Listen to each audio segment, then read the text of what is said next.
Welcome to the Daily Devo. My name is Diana. Today we are talking about freedom.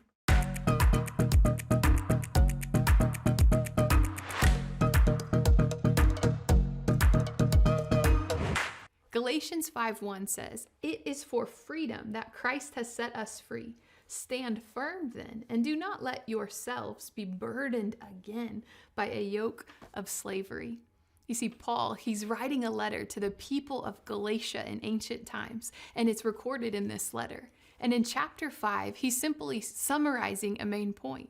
He's saying that Christ has set us free, so you and I, as followers of Jesus, could be, free. The people of Galatia, they were experiencing mixed messages at that time in history.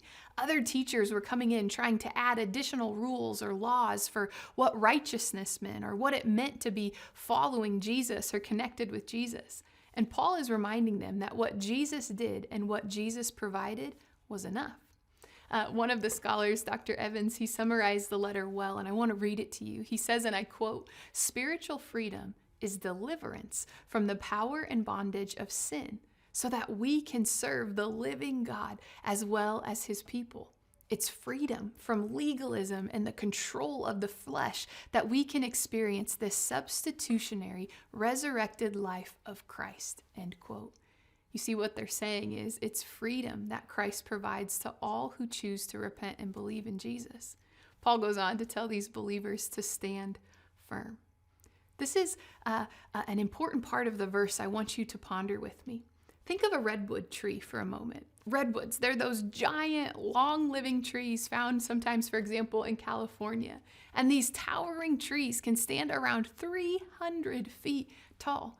And interestingly enough, their roots can spread out wide for about 60 to 80 feet. That's like 3 or 4 cars. And often their roots are interlocking with other trees, providing additional support. You see, these redwood trees, they stand firm in the soil. They are trees that have survived earthquakes, floods, strong winds, even other trees that are heavy falling against them, standing firm.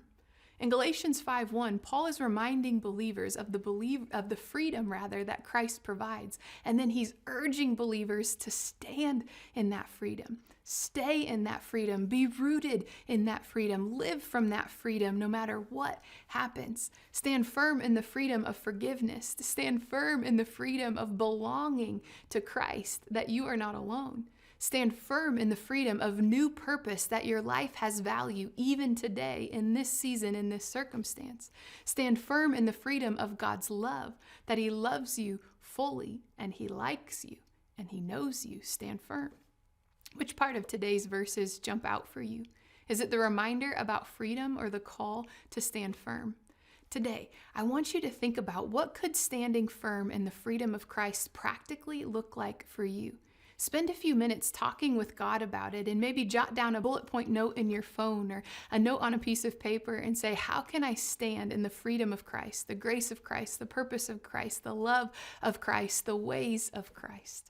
Ponder these things today. The Lord will delight to help you. We'll see you next time.